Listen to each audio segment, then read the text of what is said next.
I hope and pray that all of you are safe in this resurgence of COVID-19. As usual, we will run through this presentation and open up for question and answer. For posting your questions, please use Q&A on the top right-hand corner of the screen. That will allow us to screen Q&A questions.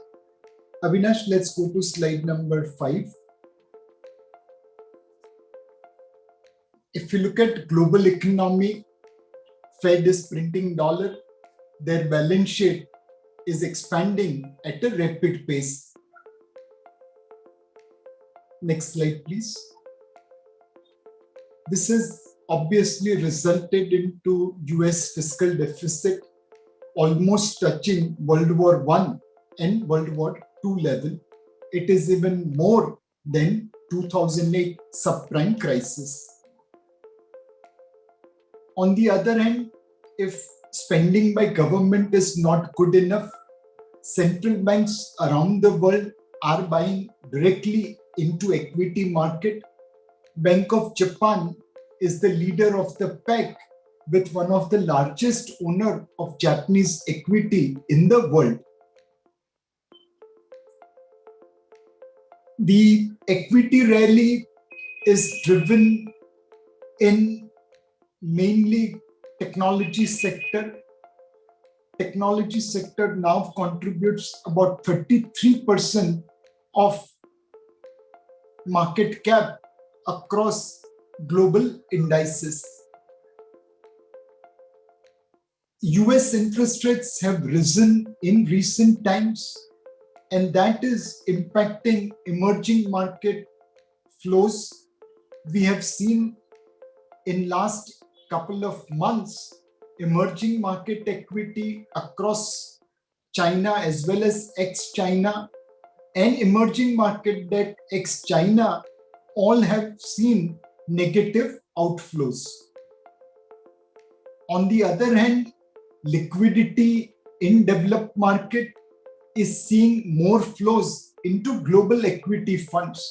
So in some sense, investors are putting money in global equity funds, which have more exposure to developed world, and they are pulling some amount of money from emerging market funds. If we go to slide number 12 about Indian economy, these are the things which have changed in India over a period of time. We were high inflation country, now we are low inflation country through inflation targeting. It's a journey, we haven't reached the destination, but we have made lots of progress. We were high fiscal deficit country, now we were transiting towards low fiscal deficit country through FRBM Act. Because of COVID-19, we had to breach FRBM targets, but we are not abandoning those targets.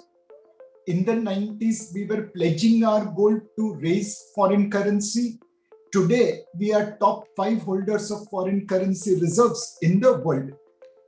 There was a time when infrastructure was in short supply, power cuts were normal. Going from Bombay to Pune would have taken overnight journey in the Ghats. Now infrastructure is improving. The city traffic jams are still there, but highways have become better. Mumbai-Pune from overnight journey is 2-3 hours journey if you can cross Mumbai traffic. We are also becoming from physical to physical and digital economy. There was one reporter of a colonial magazine in India for 5 years. In his 5-year tenure, he couldn't find anything good in India. All his articles were negative about India.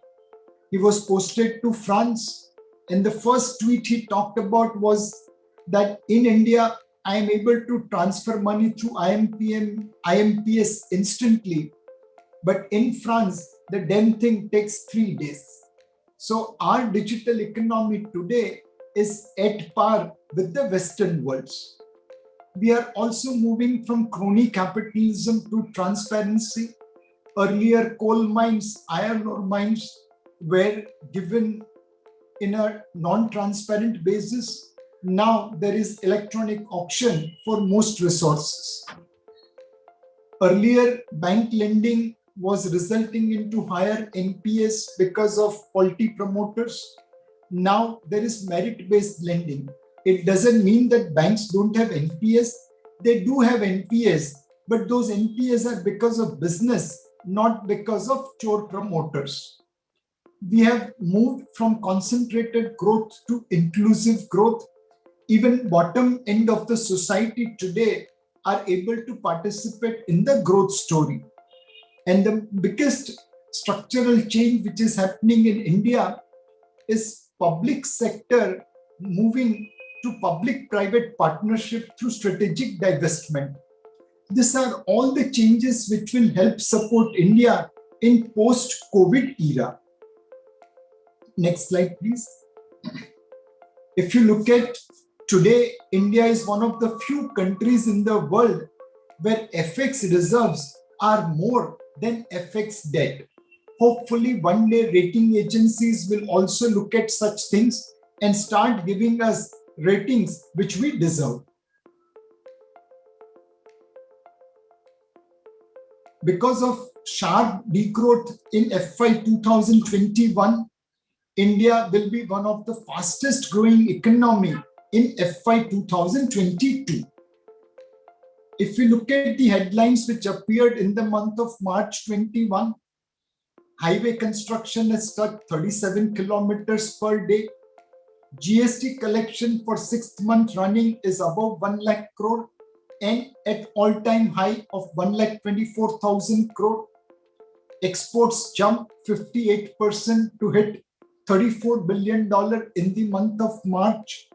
Railway freight loading was up 24%.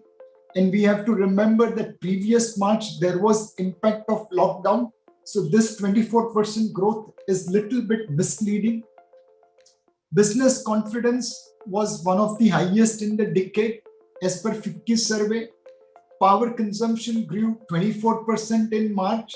Again, keeping in mind that in last week of March, there was lockdown previous year. Petrol sales up 27%, diesel up 29% in March.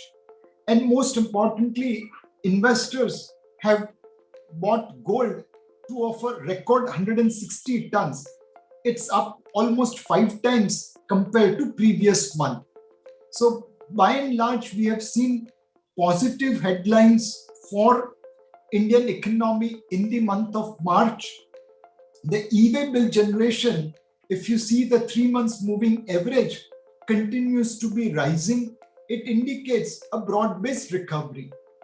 It doesn't mean that everything is all right with our economy. There are some worrying points. Go to the next slide, please. The core sector output is actually down 4.6% in February 2021 after positive increase in December and Jan. Let's hope and pray that in the month of March, core industries start turning positive. If you look at in all about 51 indicators, 45% of those 51 indicators have become red in the month of February, 39% have remained green, and 16% are amber.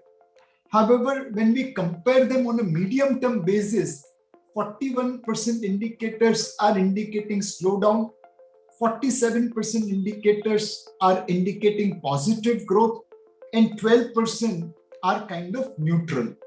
As long as number of indicators continue to remain more positive, we should be in a better position.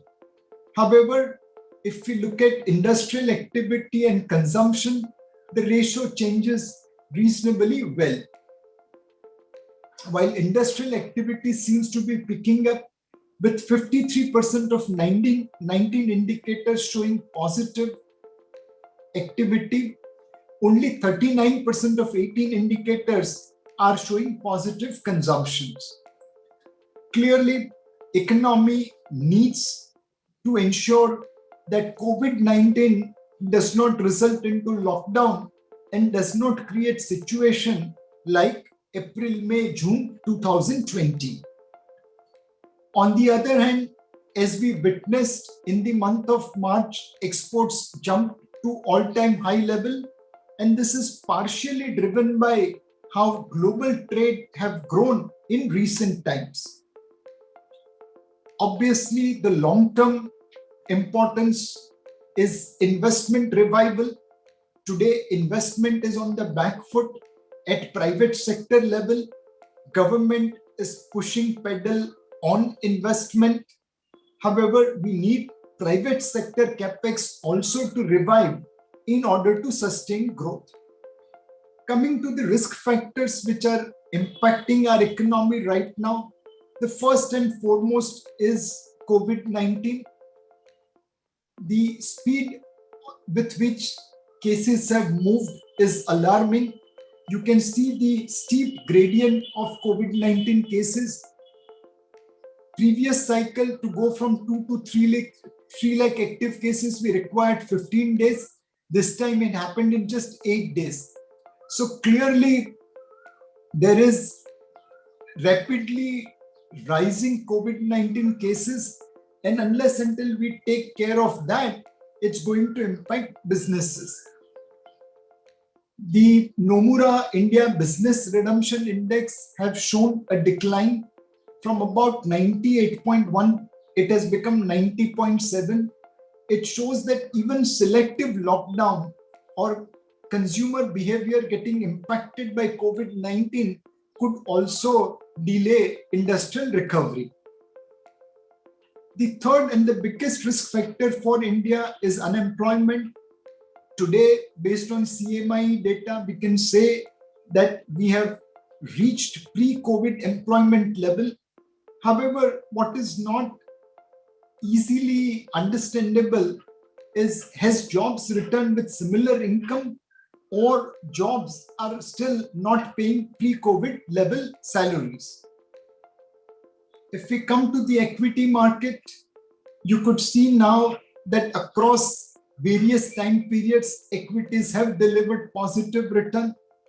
Obviously, last 1 year returns have been fantastic, with small cap delivering about 126% return and Nifty 50 delivering about 71% return. If you look at sectoral performances in this calendar year, bearing pharma and media, all other sectors have delivered positive return. The small and mid cap have delivered better return than large cap. Both of them are up about 14% compared to large cap, which is up 4%. And this rally in small and mid cap has been driven more by sectors, cyclical sectors like metal, energy, and auto. Next slide, please. If you look at in the Jan-Feb March quarter, which stocks have moved up, you will see names in cyclical industries like steel, aluminium, automobile, and cement, whereas some of the defensive names in FMCG or pharma or NBFC and banking and financial services have not delivered positive return. This is best exemplified in next slide, where you could see that in last quarter of 2020 and first quarter of 2021, value style philosophy has delivered better return than growth style investment philosophy. Our markets have continued to witness FPI flows. On last 12-month basis, $37 billion has been invested in India, whereas there are so many markets from Indonesia to South Africa to South Korea where FPIs have taken money out. This is primarily driven by what next slide illustrates in terms of earnings growth. Nifty earnings growth in calendar year 2022 over calendar year 2019 is likely to be 90%, one of the highest after Korean and Brazilian index. This high earnings growth is attracting foreign portfolio investors to India. If you look at Nifty earnings growth from about 500 rupee estimated Nifty 50 earnings in FY 2021, we are expecting, the street is expecting it to touch roughly about 700 rupee. I'm just rounding off number from 508 to 685. This is one of the highest earnings growth in recent times. And most importantly, street is also expecting that we will be able to maintain this trend going forward. There is also an interesting sentiment index from CLSA called India Bull Bear Index. It was running very high in the month of Feb and March, but there has been fair amount of moderation from the higher levels in recent times because of the current correction. We believe this moderation is making markets more resilient. We cannot say now that markets are in overbought or hope mode. In fact, markets are more like pendulum, where on one side, increasing COVID infections and deaths and chances of lockdown are impacting markets. On the other side, there is also hope that mass vaccination will happen. Fiscal and monetary stimulus will ensure that economic activity don't get impacted by the COVID-19. In this kind of pendulum market, what should be our call? We continue to remain neutral weight equity from valuation as well as momentum point of view. Next slide, please. If you look at market cap to GDP ratio, we are at 105%. It is higher than 75%, which we have witnessed over the last 15 years. But today, global market cap to GDP ratio is about 122%. So while 105 over 75 looks higher, compared to 122, it looks reasonable. If we go to the next slide, it also shows that the Nifty price to earning and Nifty price to book is roughly about a 10-15% premium to historical average. But because this is in line with global valuation, we still call this valuation fair value. In fact, Indian equity markets are trading at around their 15-year historical premium to global markets. If you look at sectoral valuation in next slide, most of the sectors except utilities is trading above their 10-year historical average. This also reflects markets' confidence on sustenance of growth in sectors like automobiles, cement, technology, and pharma, and so on and so forth. Only utilities and metal sector continue to trade below their historical averages. What is most important for market is fundamentals. If you look at quarterly profit trend, June 20 quarter, because of lockdown, witnessed one of the sharpest drop in corporate profitability at 32,000 crore for NSE 500 company. For the December quarter, profits multiplied almost 6 times to touch 210,000 crore.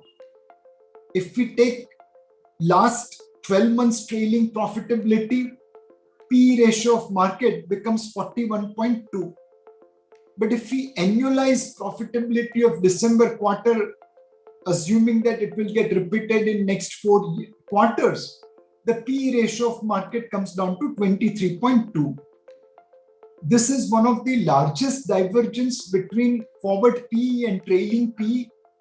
We believe as long as corporate profitability remains on the growth path, markets will remain in equilibrium, and every correction will be an opportunity to invest into the market. This chart also shows how faster profit growth reduces valuation. Asian Paints was trading at 87.5 based on FY20 earnings. In Q1 FY21, because of lockdown, it became 275 times trailing earning. And now when we look at FY22 profitability, it's trading at 66 times.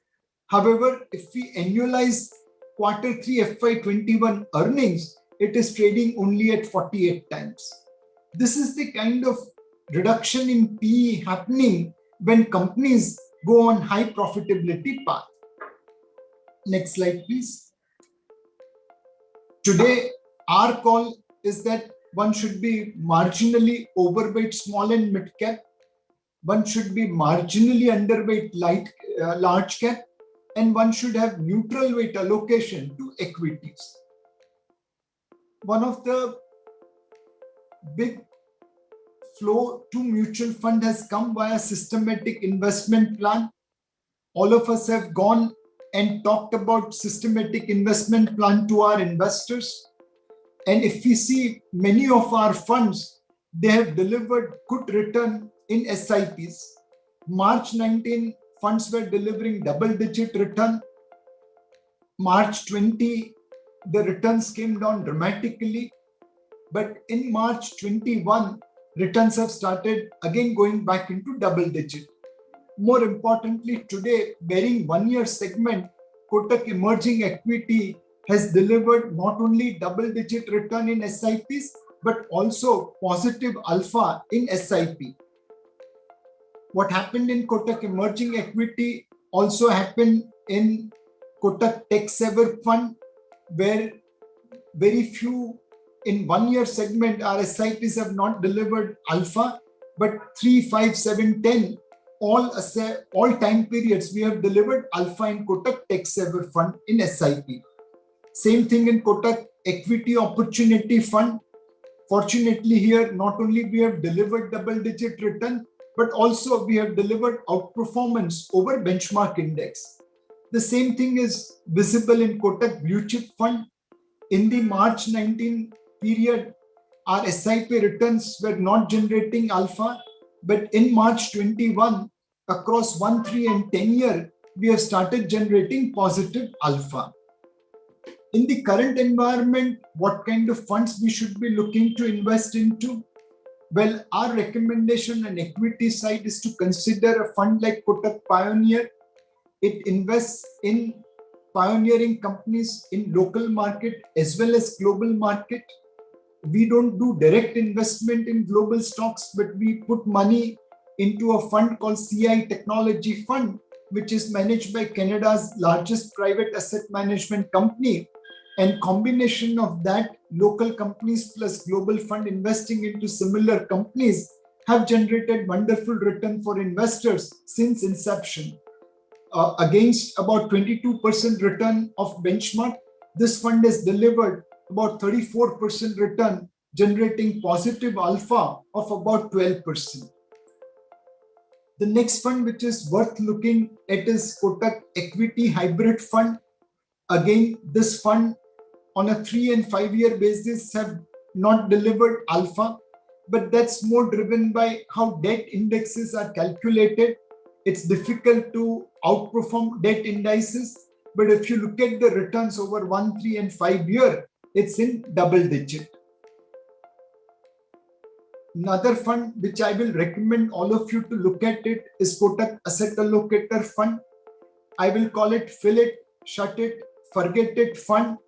This fund has delivered double-digit return over last 1, 3, 5 and since inception. More importantly, it has also delivered positive alpha across that time period. Current equity allocation in this fund is roughly about 67%.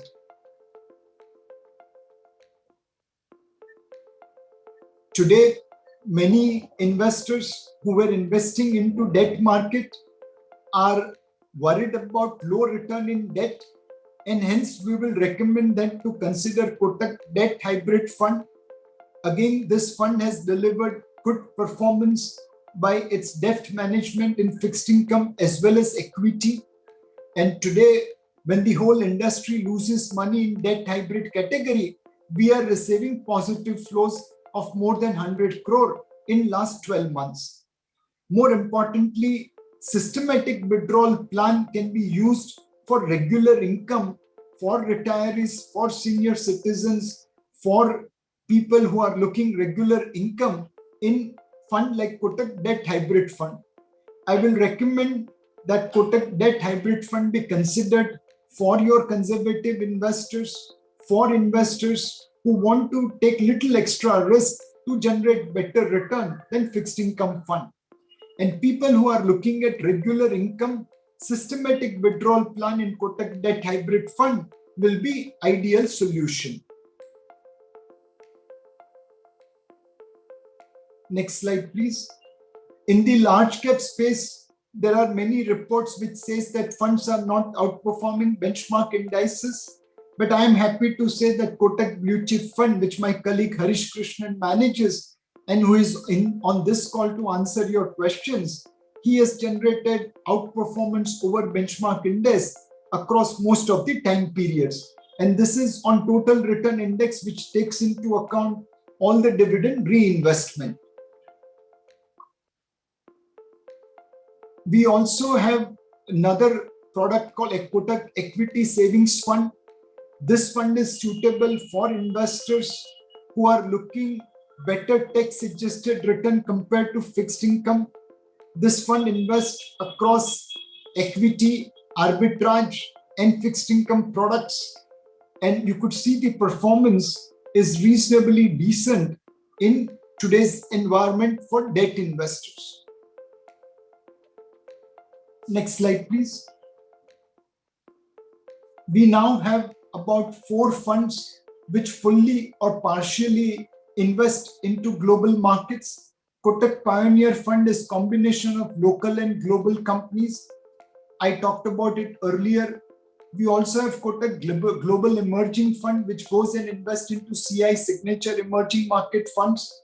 That also has delivered decent performance. In recent times, we launched 2 fund of fund, Kotak Nasdaq 100 and Kotak International REIT.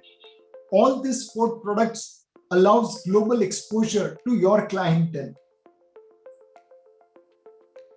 On the gold, we have seen sharp correction in prices from $2,000 to $1,700. We believe now with this correction, gold has become an overweight asset class. This is time to accumulate gold from a longer term point of view. The risk of investing in gold is India's import duty.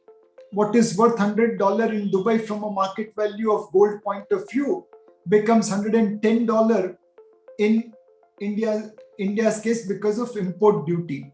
So when you are investing in gold, and if import duty becomes zero in future, you will see 10% drop in your rupee gold prices instantly. Subject to that risk, we believe it is worth investing into gold. There are many investors and distributors who have called us about Bitcoins. We are not an expert in Bitcoins, but doing some research and reading some research reports, we have arrived at some of the following data. Please do remember that we are not expert in Bitcoins and cryptocurrencies. This is more to give you talking points to engage with your customers. Bitcoins have moved sharply from about $5,000 to $50,000 in recent time. And this is more driven by various corporate announcements like Tesla looking to accept Bitcoins from consumers, or certain corporates talking about their investment in Bitcoins, or certain wealth management outfit offering Bitcoins to their customers. More importantly, there is concentrated buying of Bitcoins across various large players. And to some extent, that is influencing Bitcoin pricing. Next slide, please. About 95% of Bitcoin is controlled by 2.4% of the accounts. That means there is extremely concentrated holding of Bitcoin with certain set of investors.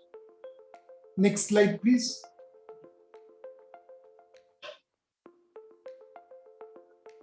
As per the estimate of the Bank of America, about 93 million investment is lifting Bitcoin prices by about 1%. And when prices are rising, a lot of speculative interest gets built into that. On the other hand, for someone like gold to move by 1 percentage point, you will require buying of almost $1.8 billion plus. So there is fair amount of speculative element in cryptos and Bitcoin because of the relentless price rise. Next slide, please. Today, if we look at amount of energy which is being spent for mining Bitcoin, the total consumption of electricity for mining Bitcoin is more than certain countries like Greece, Chile, and Czechoslovakia Republic. Next slide, please. If a customer wants to invest in Bitcoin, do remember that it's a high risk, high return game with huge amount of volatility. Bitcoin's volatility has come down a little bit in recent years, but it is still substantially higher than other asset classes. Today, we have also seen reports like SPIVA, which talks about how passive funds are doing better than active funds. Fortunately for Kotak Mutual Fund, our majority of active funds continue to generate positive alpha. This is the scorecard of some of our funds where over 1, 3, 5, 7-year horizon across most products, we have been able to deliver positive alpha. Go to the next slide. This is also some of the other funds where we have been able to deliver positive alpha over most time periods. There are many people who believe stocks have bounced much more than the fund. Well, that's not correct. Against a rise of about 71% in Nifty, you see many of our funds have risen more than them. And some of the funds have actually scored century in terms of return, like Kotak Emerging Equity, Kotak Pioneer, and Kotak Small Cap. Coming to the fixed income market, the biggest question which people are trying to figure out is interest rate cycle bottoming out. For 30 years from 1940 to 1981, we saw interest rates rising. It was a relentless rise of interest rates for about 39 years. Now from 1981 to 2020, we have seen interest rates falling. Now, has interest rates bottomed out and will interest rates continue to rise? This is $1 million question. Subject to this global background, if we look at India, the banking system continues to remain reasonably liquid, and which is where 10-year yield remains range bound. From an inflation point of view, we believe RBI is managing inflation well, and over the rest of the year, inflation should remain within RBI's comfort zone. We have seen debt FPIs taking money out from our market, and while they have become investor in the month of March, Jan and Feb, they were taking some money out. The March inflow of debt investors could be linked to rumors about India's inclusion in bond indices. There is a grapevine going around that India may get included on FTSE bond indices and Barclays and Bloomberg global bond indices. If that happens, then we will see more flows coming into Indian debt market. Reserve Bank of India continues to anchor long-term interest rates through open market operations, through announcement of special buying program, through Operation Twist, and so on and so forth. RBI is employing multiple tools to ensure that interest rates remain under control and their movement is calibrated in nature.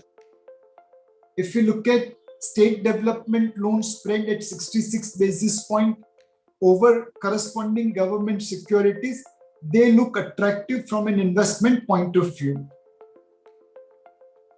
Also, select corporate bonds provide good carry over GSEC, and we continue to remain overweight state development loans and certain higher rated corporate bonds from a carry point of view. On the debt side, our view is that interest rates will rise, but they will be calibrated by RBI's intervention, and hence investors with a disciplined process will be able to make money even in this rising interest rate environment. Looking at the debt products, if you look at most debt funds over the last 3 years have delivered higher single digit return. This is happening in credit risk fund also, as well as non-credit risk fund. So people who are disciplined, who are patient, they are able to generate post expenses almost higher single digit return on a 3-year investment horizon. Kotak Dynamic Bond Fund continues to deliver better return over benchmark indices. Its return do vary from a volatility point of view, but people with 3-year investment horizon are able to participate in the same.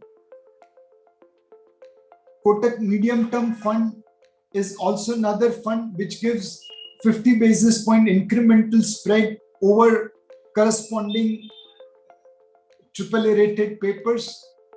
Maturity wise, it is somewhere about 3 years. So today in this rising interest rate environment, it provides one attractive option to invest.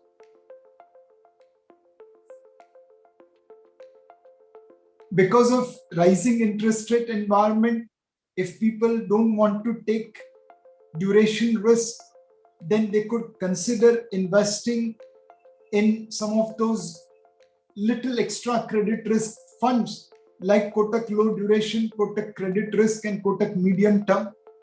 Here they give higher spread over AAA rated paper by taking marginal exposure into non-AAA rated papers.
Mutual fund investments are subject to market risks. Read all scheme-related documents carefully.